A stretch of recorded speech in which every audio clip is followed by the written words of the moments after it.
Itong ating pag-uusapan, the common error of all false teachers. Common error. Ibig sabihin, bagamat hindi sila mag-agree sa ibang mga bagay, pero mayroong pinagkakaisahan po sila. Nabanggit ko na ito before. Meron silang pinagkakaisa.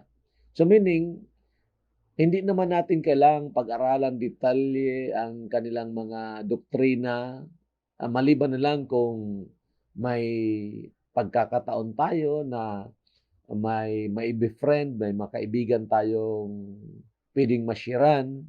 So we must also be, knowledgeable of their doctrines. Di po ba?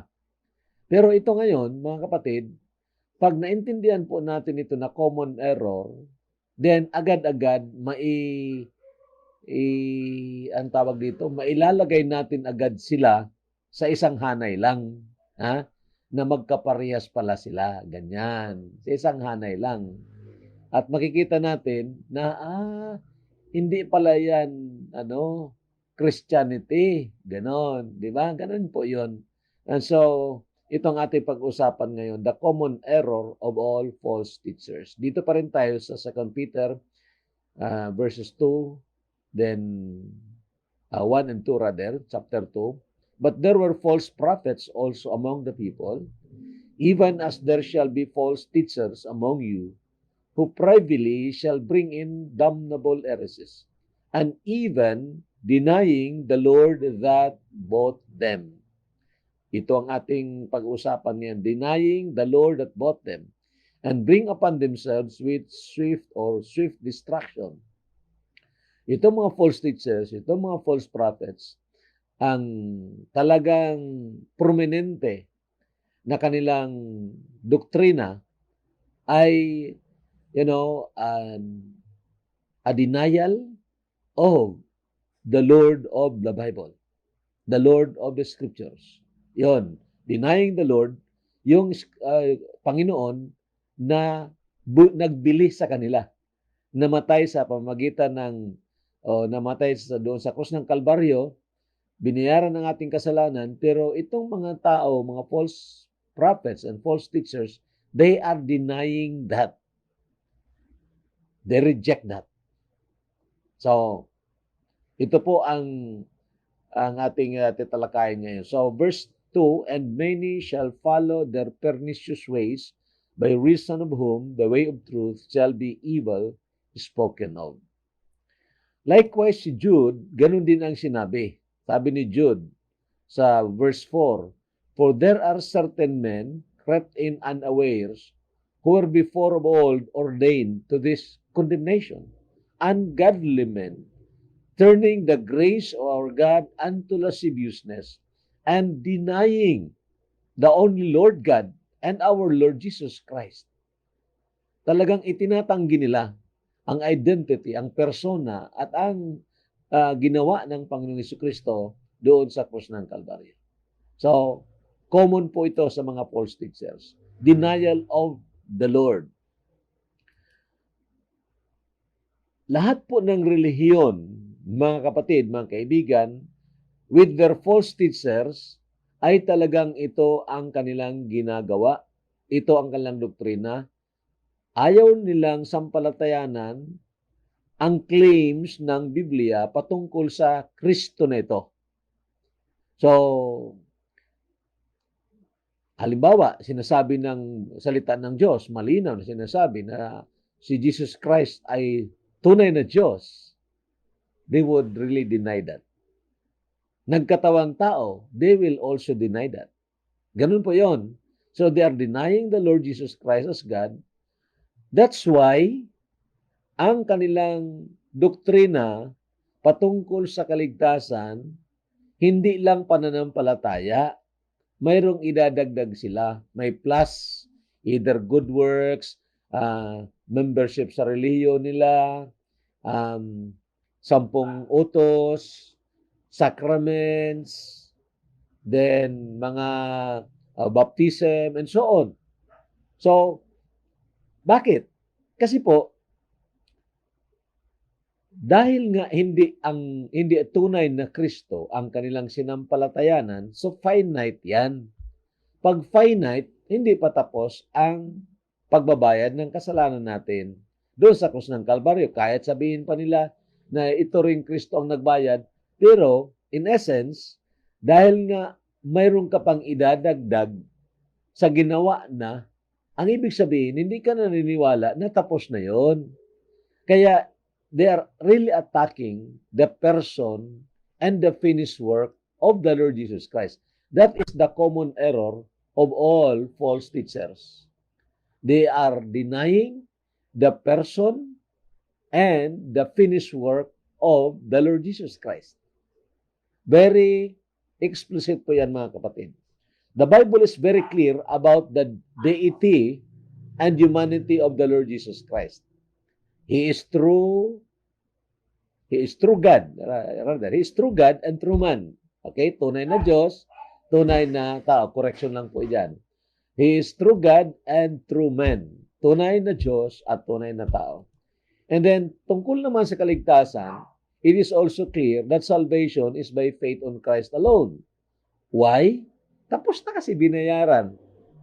Nang mamatay ang Panginoon Jesucristo doon sa krus ng Kalbaryo, yun na po ang naging kabayaran ng kasalanan ng lahat ng tao sa lahat ng henerasyon. At ito ay epektibo sa sinumang sasampalataya. Pero ang hindi sasampalataya, hindi po ito epektibo sa kanila. Para bagang binili na, nandiyan na, gustong ibigay na regalo, pero ayaw mo. Di ba? So, hindi mo matatanggap. Ganun po yun. So, maliwanag po ang tinuturo ng Biblia na ang kaligtasan ay sa pamamagitan ng pananampalataya sa tunay na Kristo. Wala nang pwedeng idagdag dahil tapos na nga po. Okay. Tingnan natin ngayon, isasalang natin sa timbangan ng pananampalataya itong dalawang Oriental religion. Okay? And then, ang isa na nasa loob pa ng tinatawag Christianity or Christendom. Okay? So, the Jesus of Islam, for example. Sino ba itong Jesus na sinasabi ng mga kaibigan nating Muslim? Ha? Hindi po natin kalaban ito sila. I believe may mga Muslim na talagang naghahanap din ng katotohanan at talagang mga sincere po sila. At alam ko rin, may mga patotoo na may mga Muslims na naging mga tunay na mananampalataya. In fact, isa sa naging presidente ng isang Bible school doon sa Mindanao noon at nakapreach ako sa kanyang church, si Reverend Dulag, ay Muslim ito dati.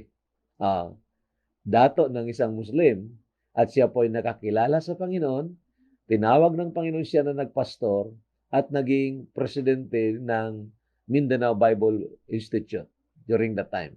Okay? So, may mga Muslims talaga na mga naghanap ng katotohanan at ang Panginoon ay gustong-gustong masilayan nila ang katotohanan. So, dapat maintindihan, kahit na kung may mga Muslim ngayon na nanonood sa akin, if there are Muslims who are listening to me right now, then you ought to understand that this is not an attack on you, but rather, these are your teachings and we will try to compare this to the teachings of the Scriptures. Who is Jesus of Islam? Now, according to their teachings, that is in Surah, Jesus was a great prophet, but not the Son of God. Surah chapter 9:30, yung aklat nila na sa Quran ang tawag surah. Okay? Is not divine. Hindi daw anak ng Diyos.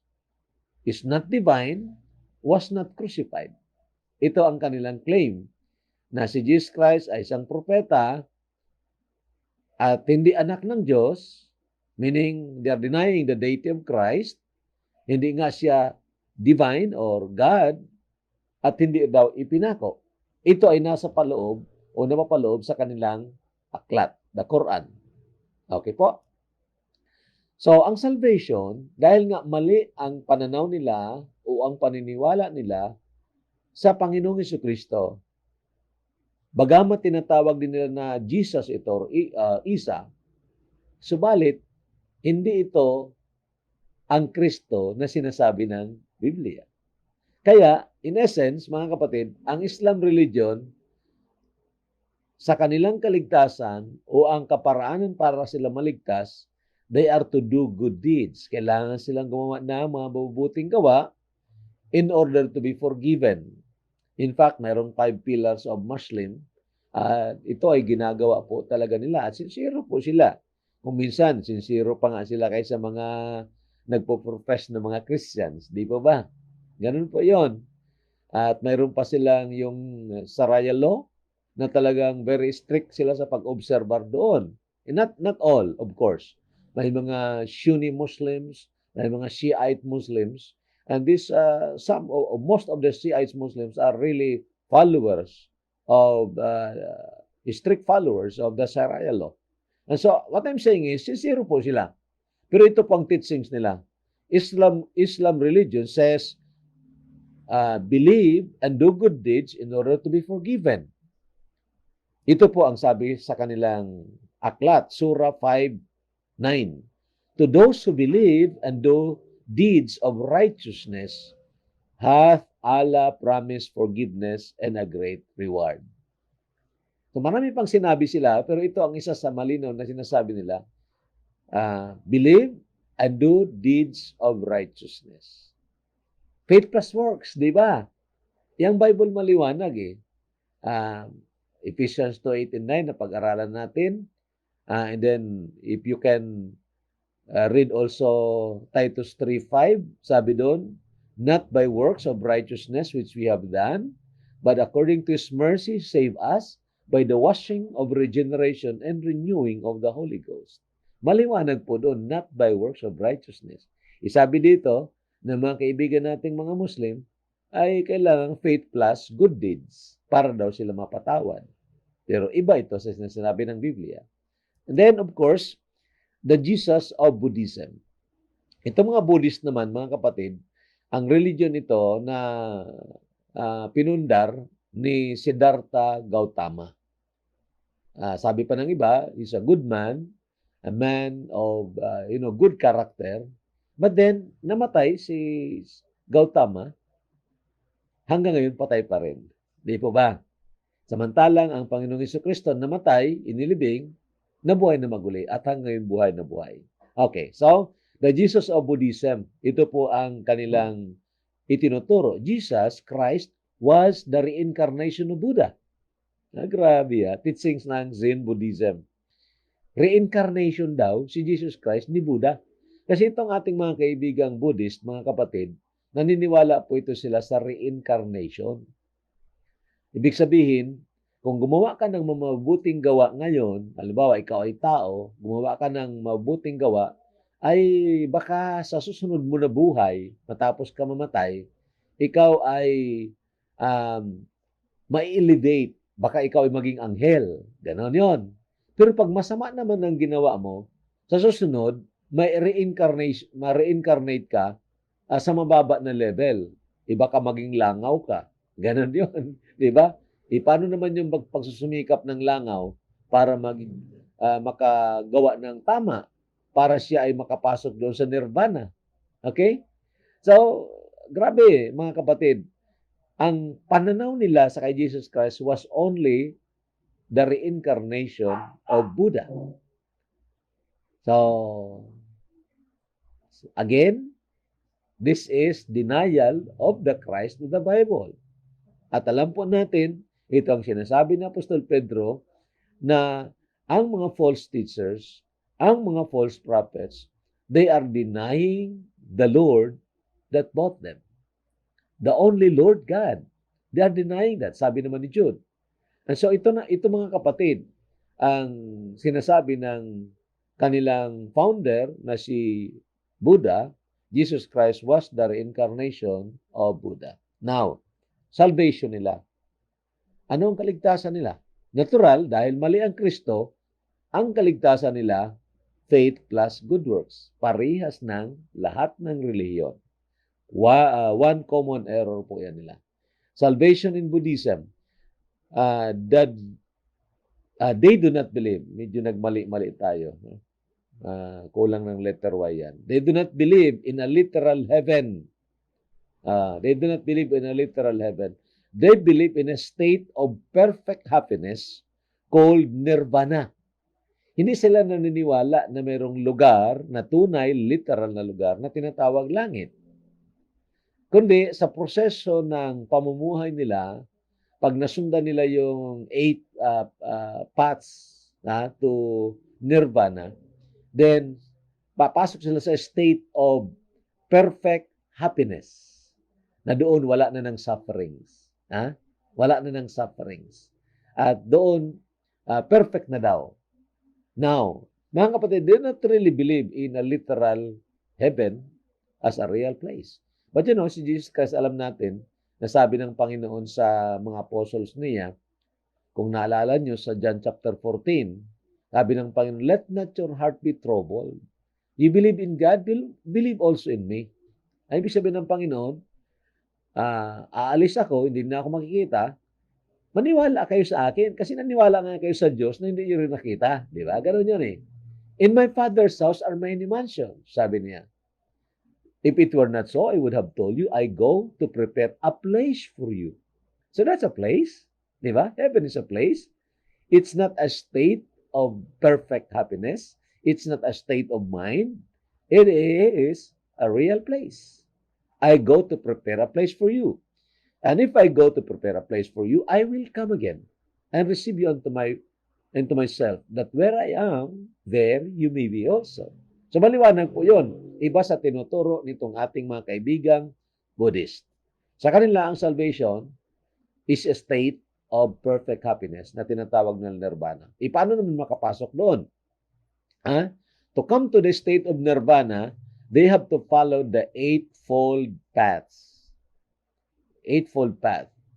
Mayroong 8 daanan ka. Dapat may develop mo ito sa iyong buhay. Ano ito? Ito po, right view. Tama na pananaw. Right intention. Right speech. Ay, paano ito? Hindi tayo makapasa nito. Ay, noong una, may mga hindi tayong tama na sinasabi, di ba? Right speech, right action. Sigurado, hindi tayo makapasa. Right livelihood, right effort, right mindfulness, right concentration. Grabe. So, pag ma-perfect mo ito, then makakapasok ka daw sa state of perfect happiness, yung nirvana. Mga kapatid, in essence, faith plus good works pa rin ito. Ito pa rin. Natural kasi pag hindi ka naniwala o nanampalataya sa tunay na Kristo, na Diyos na nagkatawang tao, na tapos na nagbayad ng ating kasalanan sa pamagitan ng kanyang kamatayan doon sa krus ng Kalbaryo, then ang pinaniwalaan mo, peke na Kristo. Finite Christ. Kung finite yan, ay talagang hindi pa tapos nagbayad, kaya't mayroon kang gagawin at patuloy mong gagawin, patuloy mong gagawin, patuloy mong gagawin, walang katapusan. Di ba? Parang simple expression is like this, or simple mathematics. Finite plus finite plus finite plus finite plus finite equals, it could not be infinite. Finite plus finite plus finite. Sulatan mo ang buong universe ng equation na yan. Finite plus finite plus finite plus finite. Sulatan mo yan. The answer is always finite. Why? Because it's finite. Kaya nga ang doktrina ng reliyon is do. You have to do in order to be saved. Mayroon kang dapat gawin. Pero ang biblical Christianity, mga kapatid, it is done already. Tandaan po ninyo the difference. It is done. So sa isang hanay, ilagay natin sa isang hanay ang lahat ng reliyon. Lahat yan nagsasabi, do in order to be saved. Sa isang hanay, ang biblical Christianity, it is done already. Okay? So madali maunawaan. Now, ito naman mga kaibigan nating Jehovah's Witnesses. Ito naman isa lang natin. Dito, marami pang pag-uusapan sana tayo. Pwede nating pag-usapan ang Iglesia ni Cristo na pinundar ni Felix Manalo. Pero siguro ko hindi na kailangan. Alamin lang ninyo dahil peke nga ang Kristo na sinampalatayanan nila, kaya faith plus good works din ang kanilang salvation.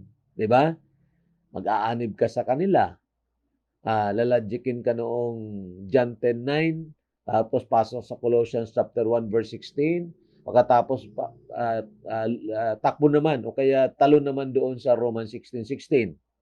Ngayon, pag naniwala ka, malaladyi ka na kailangang pumasok sa pintuan. Grabe, no? At ang pintuan ng iglesia. Naku, mali. Ang pintuan doon na nagsasabi si Jesus Christ, I am the door, hindi yung body. Ang door, ang pintuan.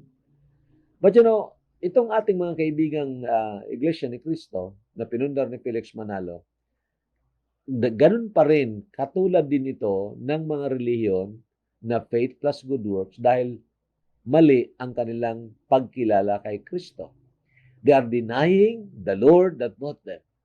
At isama mo na ang lahat ng mga relihiyon, itong dating daan na pinundar din ni Mr. Soriano, hindi ko na kasi didiscusin ito eh. Kayo na lang ang wag na, kung gusto nyo makinig, basta alam nyo yung katotohanan, makikita nyo na faith plus good works yun. Itong si Kibuloy, ito nga, mas grabe pa ito, mga kapatid. Itong kaibigan natin na si Kibuloy, kasi sinasabi niya siya ng Son of God, appointed Son of God. Ay, grabe. Kaya kinakantsawan siya ng ibang mga tao. Kasi sabi daw, tumigil daw yung lindol dahil pinatigil ni Kibuloy. Maya-maya lumindol again. Lumindol ulit. Nang maglindol ulit, nako, hindi agad naipatigil ni Kibuloy. Ay, nako mga kapatid. Ginagawang katatawanan. And that's why they are causing blasphemy to the Lord Jesus Christ. Ito na ngayon, focus na tayo dito. The Jesus of Jehovah's Witnesses. Itong Jehovah's Witnesses, mga kapatid, ang founder po nito, si Charles Taze Russell. Okay? Siyang founder. At ang kanilang teaching about Jesus Christ, Jesus is a created being. Nilikha lang, not God. Sabi pa sa ibang portion, an angel.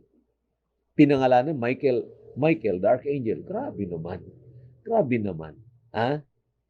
They are committing blasphemy against the Lord Jesus Christ. So itong sabi nila sa Knowledge, page 39. Knowledge po ito, page 39. Aklat ito, yung biblical studies na sinulat ni Taze Russell. At ito ang isa sa laman noon.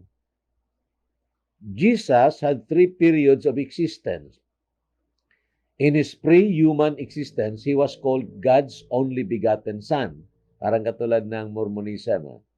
Because Jehovah created him directly. Grabe Jehovah, yung sinasabi nila the God, the Father, created Christ directly. So created being si Jesus Christ. As the firstborn of all creation, Jesus was used by God to create all other things. So ang created being nag-create din. Grabe Paano ka? If you are a creator, then you are not a created being. Very simple 'yan, 'di ba? If you are a created being, you cannot be a creator. Ganun lang yung kasimple. Pag creator, hindi ka created. Pag created ka, hindi ka creator. That's simple logic. Okay? As the firstborn of all creation, Jesus was used by God to create all other things. Colossians 1:15, Revelation 3:14. Mali sila dito sa interpretation sa tinatawag the firstborn of all creation, the prototokos. We can discuss that someday. Pero ang ibig sabihin, tinutukoy ko lang dito sa inyo na mismo sila, nagsumulat sila na si Jesus Christ is a created being. After Jehovah brought him into existence, the Word, Jesus, spent ages with God in heaven. Yan ang explanation sa John 1:1. Before becoming a man on earth. Ay, grabe mga kapatid. But the Bible is very clear. He was from the beginning with God. Hindi He is. Di ba? And of course, alam natin, Micah chapter 5 verse 2, siya ang nagsimula from everlasting to everlasting. He is the eternal creator. Kasama ng Ama, kasama ng Banal na Espiritu.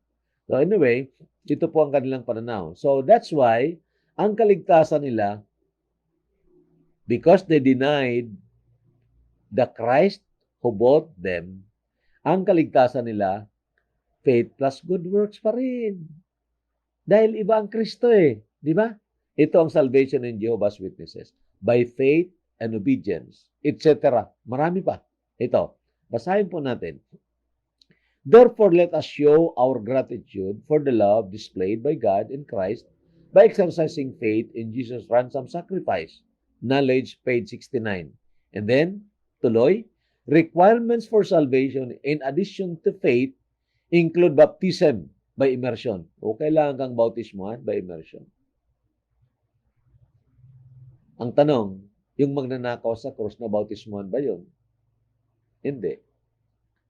Nagbabautismo ako. Hindi para maligtas yung tao. Nagbabautismo tayo dahil naligtas na yung tao. Baptism or water baptism is not a requirement for salvation. It's not a requirement. Diba? It's only faith. After ka na naligtas, then, saka ka pwedeng baptizan. So, it's not a requirement. So, sabi pa dito, active association with the WBTS and Watchtower Bible Tract Society. Ito ang kanilang organization. Watchtower Bible Tract Society. Dapat active association, meaning member ka nila, aktibo kang membro. Then, followed by righteous conduct and absolute loyalty to Jehovah. Dapat na mamuhay ka na matuwid. Okay? There is no assurance of salvation, only hope for a resurrection. Hindi ka makatitiyak na ikaw ay ligtas, pero ang Bible is very clear eh. He who believes on the Son has everlasting life. Paano mo yan intindihin na hindi mo sigurado na talagang he who believes has? Di ba? There is no assurance of salvation, only hope for a resurrection. Those who fail to live up the above requirements or who are disfellowshipped by the WBTS have no hope of salvation. Halimbawa, disqualified ka, gindismember ka nila, wala ka na. Anathema ka na. Na-excommunicate ka na, hindi ka na maligtas. Grabe, no? Ang kanilang tagapagligtas, yung association nila. Mga kapatid, maging aware po tayo dito. So, ngayon, anong sinasabi ng Biblia? Ulitin ko lang itong nabanggit na natin ng isang linggo. For by grace you have been saved through faith, and that not of yourselves, it is the gift of God, not of works, lest anyone should boast.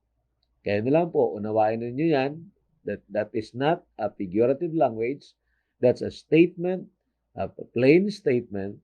You take that at its face value, makita mo salvation is by faith alone. Okay? Romans 4:5, but to him who does not work, but believes on him who justifies the ungodly, his faith is accounted for righteousness. And then, of course, verse 6, just as David also describes the blessedness of the man to whom God imputes righteousness apart from works. Maliwanag po yan. Wala po yan ng anumang, ang tawag dito, spiritualization. This is literal. Literal po yan. Apart from works. Okay, now, tingnan natin naman ang sinasabi patungkol sa persona or identity ng Panginoong Jesucristo. Philippians, simula sa chapter 2, 5, and 6. Sabi dito, let this mind be in you, which was also in Christ Jesus, the mind of humility, who, being in the form of God, ano bang forma ng Diyos? Spirito. Sino ang who dito? Si Jesus Christ. Being in the form of God, did not consider it robbery to be equal with God. Kapantay siya ng Diyos. Pero hindi niya iniisip na ang pakipantay sa Diyos ay parang hindi na pwedeng iwanan. Bagkus, iniwan po niya ito, but made himself of no reputation, taking the form of a bondservant. Ano itong form of a bondservant? Tao. and coming in the likeness of men. Porma ng Diyos, porma ng tao. Ganun po si Jesus Christ, Diyos na nagkatawang tao. Bakit siya nagkatawang tao? Para mamatay. Kasi hindi mo naman pwedeng patayin ng Diyos Espiritu Di ba? He was in the form of God, and then kumuha ng forma ng tao. And being found in appearance as a man. Nakita siya ng tao Tao siya Di ba? Nakita, nahawakan. He humbled himself and became obedient to the point of death, even the death of the cross. Again, that is historical. If you deny that, para kang nagsabi na walang Pilipinas, walang Amerika, walang araw, walang buwan. Pero ito, historical ito. Okay? Ang kamatayan ng Panginoong Jesucristo doon sa krus ng Kalbaryo. Now, therefore, God also has highly exalted him and given him the name which is above every name, that at the name of Jesus. Kanginong pangalan? Name of Jesus. Hindi po name ng mga santo, kay Santa Maria, hindi name ng yung Jehovah's Witnesses. Hindi. That at the name of Jesus, every knee should bow. Lahat ng tuhod. Kanino mga tuhod ito? Of those in heaven. Mga created beings, mga angels. Luluhod po sila sa harapan o sa pangalan ni Jesus. Sa Bible, mga kapatid, hindi pwedeng luhuran ang anghel. Kung naalala ninyo, Revelation chapter 22, verse 8 yan. Si Apostol John, matapos makita yung mga kapahayagan, talagang lumuhod siya sa paanan ng angel. At sinaway siya ng angel. Sabi ng angel, stand up. Tumayo ka. Huwag mo akong sambahin. Worship God only. Kasi ang tuhod na ito, iisa lang ang luluhuran po nito, ang pangalan ni Jesus. Hindi po pangalan na Jehovah na sinasabi ng Jehovah's Witnesses. Naalala ko yung isang insidente. We were in a mission. Nag-mission kami doon sa Tigao noon. And then, may nakausap tayo na leader ng Jehovah's Witness. And so, siyempre, we gently share to them the gospel. Pero every time mag-share tayo ng gospel, talagang meron siyang tanong, pag sinasagot, tatalon sa iba, ganun. Hanggang talagang wala namang patutunguhan yung namin, yung usapan, uuwi lang sa debate. Binasa ko sa kanya itong Philippians chapter 2. Sabi ko, tingnan mo dito, sa anong pangalan luluhod ang lahat ng tao? Mga mga anghel nasa langit, mga tao, balang araw na luluhod din sa Panginoon, sa lupa, at sa ilalim ng lupa. Sabi ko, pangalan ito ni Jesus. Tapos sinawakan ko ang kamay niya. Sabi ko, halika, manalangin tayo. Luhod tayo sa pangalan ni Jesus. Tumalikod siya, ayaw niya Ayawan ko bakit, takot The point is, maliwanag naman ito. Di ba? Lahat ng tuhod, luluhod sa pangalan ni Jesus. Nasa langit, nasa lupa, ibabaw ng lupa, nasa ilalim ng lupa. Okay. And that every tongue should confess that Jesus Christ is Lord, to the glory of God the Father. So itong mga false teachers, they do not confess that Jesus Christ is Lord. They reject Christ as the Lord. Not both them. So they are denying the Lord Jesus Christ, the identity of the Christ of the Bible. Talagang oppose sila dito. They contradict that, or they go against that. And of course, they have a different Jesus. That's why pare-parehas ang kanilang kaparaanan kung paano makapasok sa langit. It's by faith plus many things. Sa mga kapatid, marahil hindi na rin tayo siguro madadayaan. So, next week, rather tomorrow, isang punto na lang po. The characteristics of false teachers. Kailangan mapag-aralan din natin yon, at least, ma-identify agad natin ang false teachers. Kasi sabi sa binasa natin, they will come privately. Ha? Hindi naman sila magpapaalam na, uy, ako false teacher, makinig ka sa akin. Hindi po eh. Magsisimula siguro magtuturo ng tama. Pero in a very subtle way, dahan-dahanin ka para makuha ang loob mo, maya-maya tuturuan ka na ng mga false teachings. And very, very dangerous po yan. That's why medyo kilatisin din rin natin sila. Okay? And by the way, we will have maybe a topic on about three persons, the Trinity, someday, not today. Kasi isa rin yun sa mga inaayawan itong mga kulto at itong mga false teachers. So hanggang dito na lang po tayo mga kapatid at mga kaibigan.